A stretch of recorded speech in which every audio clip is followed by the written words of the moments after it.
Македонија е држава во која потрошувачите легално се мамат.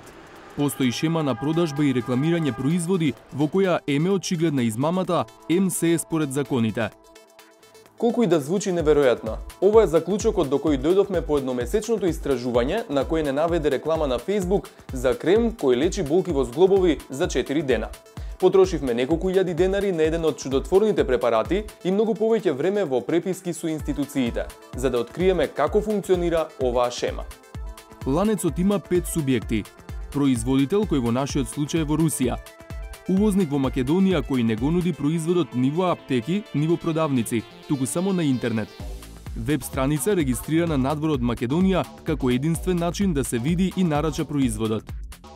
Диспечерски центар кој го контактира потрошувачот што го нарачал производот на веб страницата. Фирма за брза пошта на која нарака и се плаќа производот.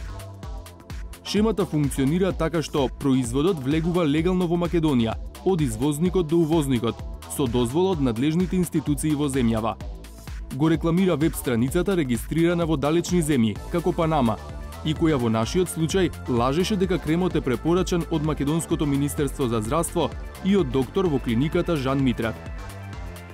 И извозникот и увозникот, иако имаат очигледен интерес од лажната реклама на веб страницата, се оградуваат и тврдат дека немаат никаква врска со интернет страницата.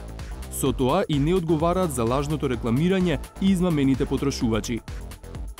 Најважно е да го користите курсот производот без прекин. Увозникот се оградува дури од диспечерскиот центар, иако тој е единственото место за нарачка на производот. По 200-300 пратки имаме дневно, само од нив. Кај се други работи. Само ако може 2350 денари треба.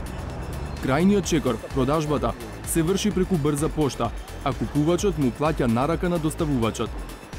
Увозникот признава дека парите завршуваат кај него, но за надлежните тоа не е доволно за тој да се поврзе со лажната реклама. Институциите веруваат во тврдењата на увозникот дека тој нема влијание врз рекламирањето и веб страницата, иако тоа е единствениот начин да се стигне до информација за кремот и тој да се купи. На овој начин, увозникот останува чист пред законот. Од Државниот санитарен и здравствен инспекторат, од каде е издадена дозволата за увоз, по неколкуте проверки и инспекции велат дека нивните ингеренции завршуваат тука и дека се што е во нивниот домен е законско. Дека ние ќе можеме тоа праволиниски и со интервенција само на нашата институција да го решиме е невозможно. Нашите сознанија и решенијата кои произлегуваат од дејствувањето на ДСЗИ се препратени понатаму до МВР кои имаат соодветен сектор и ќе реагираат соодветно на ваквиот начин на рекламирање. Да се надеваме дека ќе бидеме поуспешни во запирањето на, условно речено, лажните функции кои се припишуваат на одредени креми кои се рекламираат за поуспешна продажба. Дали ваквиот начин на работа и рекламирање на некои производи може да се нарече и да се свати на некој начин како легална измама, затоа што производите, не зборувам само за ово, се појавија и многу други на интернет, особено секојдневно има нови.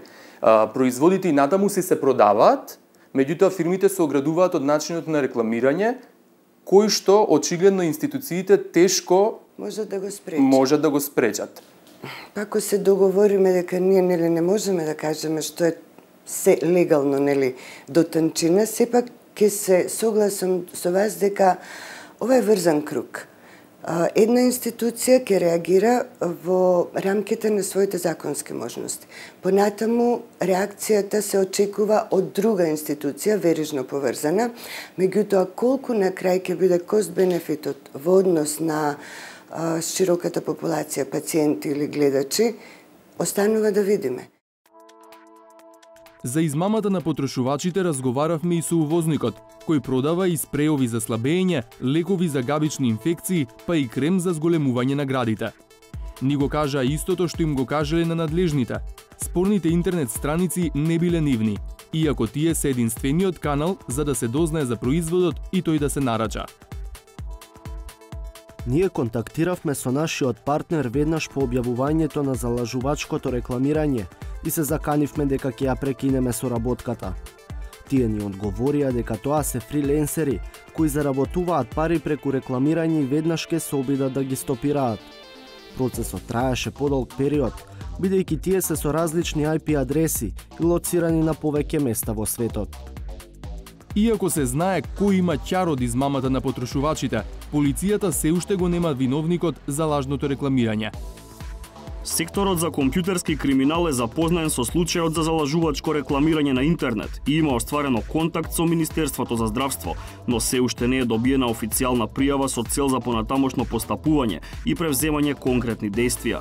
Исто така, досега немаме добиено ни една пријава за залажувачко рекламирање на интернет. И додека трае институционалниот пинг-понг, производот против болка во зглобови се уште се нуди на интернет. Нашите стории придонесоа да бидат отстранети злоупотребеното лого на Министерството за здравство и името на познат доктор во клиниката Жан Митрев од интернет страниците за нарачка. Но нив ги заменија фотографии од други доктори со измислени идентитети, кои ги препорачуваат производите. Например, на истата фотографија од овој човек продолжуваат да и се монтираат различни производи. Јас би апелирала до нашите граѓани да не се залетуваат лесно на такви волшебни и лесно посакувани ефекти кои ги слушаат и ги читаат секојдневно.